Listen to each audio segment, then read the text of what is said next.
নির্মমভাবে তাকে হত্যা করেছে। আমরা সেই হত্যার তীব্র নিন্দা জানাই এবং দোষীদেরকে দৃষ্টান্তমূলক শাস্তি দিতে হবে, অবিলম্বে তাদের গ্রেফতার করতে হবে। আমরা দেখেছি বিভিন্ন গার্মেন্টসে এবং বিভিন্ন ফ্যাক্টরিতে আমরা দেখছি শ্রমিক হয়রানি করা হচ্ছে, শ্রমিক ছাঁটাই করা হচ্ছে।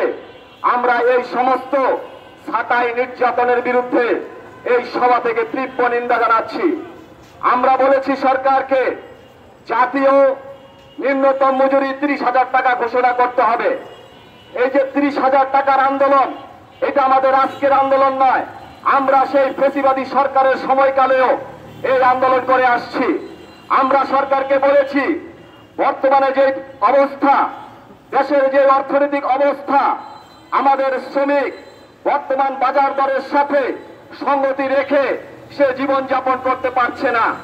আমরা বলেছি আপনারা বিবেচনা করেন, বাজার দেখেন, বাজার দরের সাথে বর্তমান বাজার দরের সাথে 30,000 টাকা নিম্ন মজুরি সেটা খুব একটা বেশি নয়।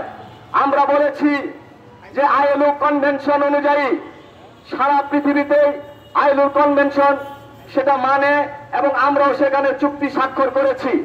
আইএলও কনভেনশন অনুসারে যে শ্রমিকের বিরুদ্ধে যে সমস্ত কালো আইন আছে সেইগুলি বাতিল করে সংশোধন করে শ্রমিকের পক্ষে আইন প্রণয়ন করতে হবে। এই দাবি আমরা দীর্ঘদিন করে আসছি।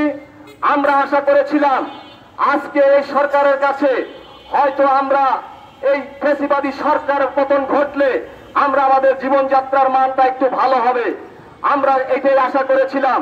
সেই আশা রেখেই এই ফ্যাসিবাদী সরকারের বিরুদ্ধে এদেশের শ্রমিক মেহনতি মানুষ ঝাঁপিয়ে পড়েছিল, ফ্যাসিবাদকে উৎখাত করেছে। কিন্তু আমরা এখন কি দেখতে পাচ্ছি?